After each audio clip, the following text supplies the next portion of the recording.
આજકાલ વાળ ખરવાનો, વાળ તૂટવાનો, વાળ રફ થઈ જવાનો અને ડેન્ડ્રફ થવાનો અને નાની ઉંમરમાં વાળ સફેદ થવાનો પ્રશ્ન લગભગ વ્યક્તિને સતાવતો રહેલો છે.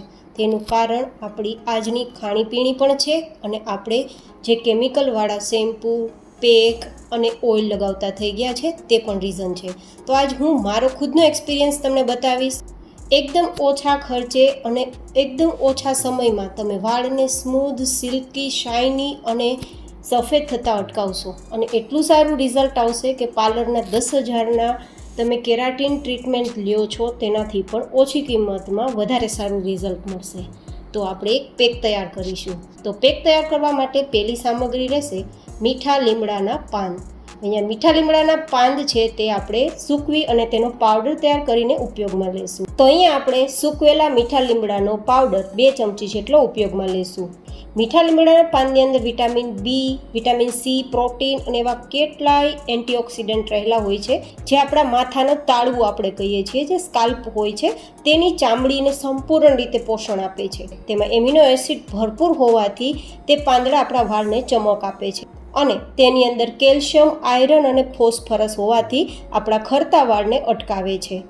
અને હવે પછીની આપણી બીજી સામગ્રી રહેશે મેથી દાણાનો પાવડર. જે પાવડર આપણે 2 ચમચી જેટલો ઉપયોગમાં લેશું. આયુર્વેદિકની દ્રષ્ટિએ જોતાં મેથી દાણાની અંદર અદ્ભુત નવી શક્તિઓ નિર્માણ થાય છે.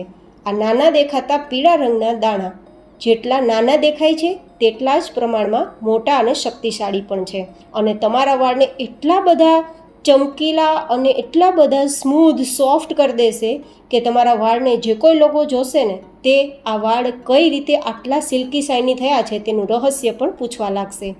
હવે પછીની આપણી ત્રીજી સામગ્રી રહેશે આંબળાનો પાવડર. આંબળાનો પાવડર ઘરે પણ તૈયાર કરેલો હોય તો લઈ શકો છો અને માર્કેટમાં પણ તમને મળી જશે. આ આંબળાનો પાવડર 2 ચમચી જેટલો ઉપયોગમાં લઉં છું. આંબળાની અંદર વિટામિન સીની સાથે સાથે વિટામિન ઈ પણ હોય છે જે વાળને અંદરથી સ્વસ્થ રાખવાની અને સંપૂર્ણ રીતે પોષણ આપવાનું કામ કરે છે. જો તેનો નિયમિત આપણે વાળમાં ઉપયોગ કરશું ને તો વાળને ખૂબ જ ગ્રોથ મળશે અને સરસ લાંબા થઈ જશે.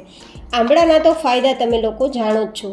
હવે પછીની આપણી સામગ્રી રહેશે બ્રાહ્મી. અહીંયા હું બ્રાહ્મીનો પાવડર 2 ચમચી જેટલો ઉપયોગમાં લઉં છું. બ્રાહ્મી છે તે વાળને એકદમ સ્વસ્થ રાખવામાં મદદરૂપ થાય છે. તે વાળને લાંબા કરે છે, ખરતા અટકાવે છે, ગ્રોથ વધારે છે અને જો બ્રાહ્મીને રેગ્યુલર વાળમાં ઉપયોગમાં લેવામાં આવે ને ડેન્ડ્રફ, ખંજવાળ, ડ્રાયનેસ આવા ઘણા બધા જે પ્રોબ્લેમ્સ ઊભા થાય છે તેનાથી પણ બચાવે છે અને તમને નેચરલ ઠંડક આપે છે. હવે પછીની આપણી સામગ્રી રહેશે ભૃંગરાજ પાવડર. આ ભૃંગરાજ પાવડર હું અહીંયા 4 ચમચી જેટલો ઉપયોગમાં લઉં છું. ભૃંગરાજ પાવડરનો મેં ઉપયોગ વધારે કર્યો છે કારણ કે અત્યારની ખાણીપીણી પ્રમાણે વાળ ગમે ત્યારે સફેદ થઈ જવા લાગે છે તો એ ના થાય અને નેચરલી કાળા જ રહે, સફેદ થતા વાળને અટકાવે તે માટે મેં તેનો ઉપયોગ વધારે કર્યો છે. ભૃંગરાજ એક કુદરતી રીતે જ વાળને કાળા કરે છે અને તેનો ઉપયોગ રેગ્યુલર કરવામાં આવે તો લાંબા સમય સુધી તમારા વાળ સફેદ નહીં થાય. જો તમે સફેદ વાળથી પરેશાન છો તો તમે નિયમિત આનો વીકમાં 1 વાર ઉપયોગ જરૂરથી કરજો અને આના તો જેટલા ફાયદા કહીએ તેટલા ઓછા. હવે પછીની આપણી સામગ્રી રહેશે સિકાકાઈ પાવડર. અહીંયા મેં 2 ચમચી જેટલો સિકાકાઈ પાવડર લીધો છે. બધી જ સામગ્રીઓને ઘરે દળીને તૈયાર કરી શકો છો અથવા બહાર તમને જો ઓરિજિનલ પાવડર મળે તો તેને લઈને ઉપયોગમાં લઈ શકો છો. આ સિકાકાઈ માત્ર વાળને જ મજબૂત કરવામાં કામ નથી આપતું પણ વાળની જે સ્કાલ્પ હોય, જે તાળવું હોય તેમાં ખંજવાળ, બળતરા, ડ્રાયનેસ, આપણા વાળ એટલા ડેમેજ થઈ ગયા હોય, ઘણીવાર આપણા વાળ છે તે ફાટવા લાગ્યા હોય તો આ બધા જમાં ઉપયોગી થાય છે કારણ કે સિકાકાઈની અંદર એન્ટીબેક્ટેરિયલ અને એન્ટી ફંગલ ગુણધર્મો રહેલા હોય છે. હવે પછીની સામગ્રી આપણી રહેશે અરીઠા પાવડર. અરીઠાનો પાવડર તમે ઘરે પણ બનાવી શકો છો અને માર્કેટમાં પણ તમને મળી જશે. જો તમે ખોડો, ડેન્ડ્રફથી ખૂબ પરેશાન છો, વાળમાં સતત ખંજવાળ આવે છે, બળતરા થાય છે અને વાળ છે તે એકદમ ફાટવા લાગ્યા છે, વૃક્ષ થઈ ગયા છે અને વાળ એટલા બધા ખરાબ થઈ ગયા છે કે તેની વાત ના પૂછો, તો તેનો ભરપૂર ઉપયોગ આપણે કરવો જોઈએ. અત્યારે આપણે જેટલી સામગ્રી ભેગી કરીને તેટલી સામગ્રીને તમે ભેગી કરી અને તેનો પેક તૈયાર કરીને વાળમાં લગાવી શકો છો. જે તમને મેં ફાયદા કીધા છે ને બધા જ ફાયદા આટલા સામગ્રીઓથી બનેલા પેકમાં તમને થશે. પણ અત્યારે જનરલી એક ટ્રેન્ડ ચાલે છે હાઇલાઇટનો. જો તમે તમારા વાળમાં નેચરલી હાઇલાઇટ કરવા માગતા હોય તો તમારે હજુ એક સામગ્રીનો ઉપયોગ કરવાનો રહેશે, અને તે છે મહેંદી. હું અહીંયા એકદમ કુદરતી મહેંદી, જેને નેચરલ મહેંદી કહેવાય, તે મહેંદીના પાંદડાને સૂકવી અને તેનો પાવડર ઉપયોગમાં લઉં છું. આટલી સામગ્રી મેં જે લીધી છે ને, તેટલી સામગ્રીમાં એકદમ લાઇટવેટ તમારે હાઇલાઇટ કરવી હોય તો હું 6 ચમચી જેટલી મહેંદીનો ઉપયોગ કરું છું. નેચરલ મહેંદીનો જ ઉપયોગ કરવાનો છે, કોઈ પણ પ્રકારના કેમિકલવાળી મહેંદી ઉપયોગમાં નથી લેવાની, નહીં તો તમારા વાળમાં લાલ ઉપર અથવા તો બ્રાઉન ઉપર કલર આવવા લાગશે. તો એ ખાસ તમારે ધ્યાનમાં રાખવાનું છે. તો અહીંયા 6 ચમચી જેટલો મેં મહેંદીનો ઉપયોગ કર્યો છે, એકદમ લાઇટવેટ હાઇલાઇટ માટે, જેથી વાળમાં એકદમ શાઇનિંગ આવશે. અને જ્યારે તમે સૂર્યપ્રકાશમાં જશો ને ત્યારે તમારા વાળ એટલા ચમકવા લાગશે કે તમે વાત ના પૂછો. તો આ રીતે બધી સામગ્રીઓને આપણે મિક્સ કરીશું. અને મહેંદી છે તે નેચરલ શાઇનિંગનું પણ કામ કરશે, તમારા વાળને સોફ્ટ કરવાનું પણ કામ કરશે, અને એક ચમક આપવાનું પણ કામ કરશે. હવે આપણા પેકને પલાળવા માટે પાણીનો ઉપયોગ કરીશું, અને પાણી પણ આપણે અહીંયા ફિલ્ટરવાળું ઉપયોગમાં લેશું. ફિલ્ટરવાળું પાણી શા માટે ઉપયોગમાં લેવાનું છે? કારણ કે અત્યારે સમય રહેતાં પાણીમાં ક્ષારનું પ્રમાણ વધતું રહેલું છે.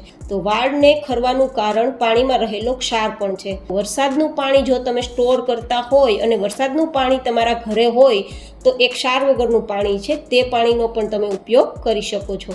અને આ મહેંદીને થોડી પાતળા ફોર્મમાં આપણે પલાળેલી છે, કારણ કે હજુ પણ આ બધી સામગ્રી છે તે ધીમે ધીમે પલળશે. તો આ મહેંદી છે, આ પેક છે, આ માસ્ક છે, થોડું ઘટ થઈ જશે. તો આટલું પાતળું હોવા છતાં એ સમય રહેતાં ઘટ થવાનું જ છે, તો મેં આટલું પાતળું રાખ્યું છે. હવે ઢાંકી દેશું અને 24 કલાક માટે આપણે આને સાઈડમાં રાખી દઈશું. હજુ પણ એક સામગ્રીનો આપણે ઉપયોગ કરીશું, જે આપણા વાળને નેચરલ કન્ડિશનર કરવાનું કામ કરશે, શાઇન કરવાનું કામ કરશે. તો વિડીયોને પૂરો જોજો. તો મળશું 24 કલાક બાદ.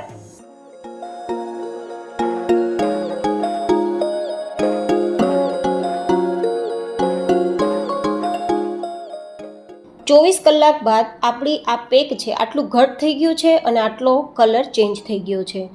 આ રીતે આપણે 24 કલાક સુધી એને પલાળીને રાખ્યો તો બધી સામગ્રીનો કલર અલગ આપી દીધો હશે અને પરફેક્ટ મિક્સ થઈ ગયું હશે. તો હવે નેચરલ કન્ડિશનર માટે અને વાળને વધુ સ્મૂધ તૈયાર કરવા માટે આપણે અહીંયા શુદ્ધ નારિયેળ તેલનો ઉપયોગ કરીશું, જે લગભગ આપણે અહીંયા આપણા આટલા પેક પ્રમાણે 5 ચમચી જેટલો ઉપયોગમાં લેશું, જે એકદમ નેચરલ કન્ડિશનર કરશે.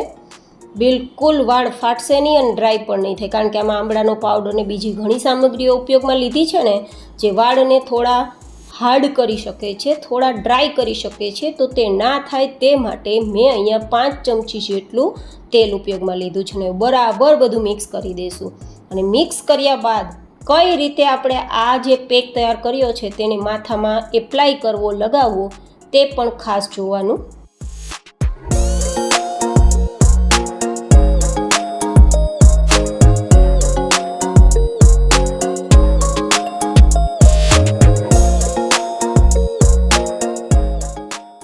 તો હું આ રીતે તમને બતાવી રહી છું કે અત્યારે જો થોડા થોડા વાળ સફેદ આવવાની શરૂઆત થઈ છે, થોડા વાળ છે એકદમ ડ્રાય જેવા છે.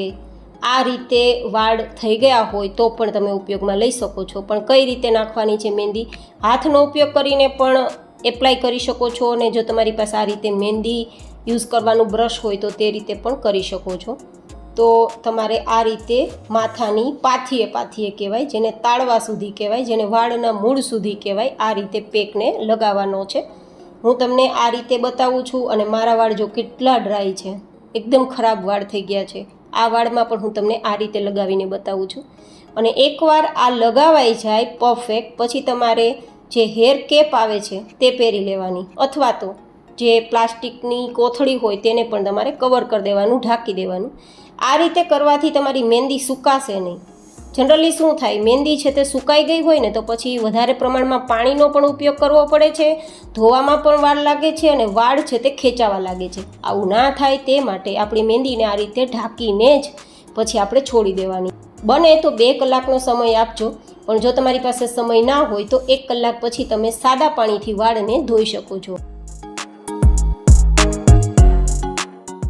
અને 1 કલાક બાદ હું તમને મારા વાળને ધોયા બાદ બતાવી રહી છું કે કેટલા સ્મૂધ એન્ડ શાઇન, કેટલા સોફ્ટ મારા વાળ થઈ ગયા છે. જો મેં આ વાળમાં શેમ્પૂ પણ નથી કર્યું, માત્ર સાદા પાણીથી વોશ કર્યા છે, તેમ છતાં આટલા સરસ સોફ્ટ થઈ ગયા છે. મારો ખુદનો એક્સપિરિયન્સ મેં તમારી સાથે શેર કર્યો છે, કદાચ તમને ઉપયોગી બને. જો તમને પણ ઉપયોગી બને તો મને તમારા ફીડબેક જરૂર બતાવજો. ફરી મળીશું એક હેલ્ધી એન્ડ ઇન્ટરેસ્ટિંગ રેસીપી સાથે. ત્યાં સુધી stay healthy, stay happy, take care.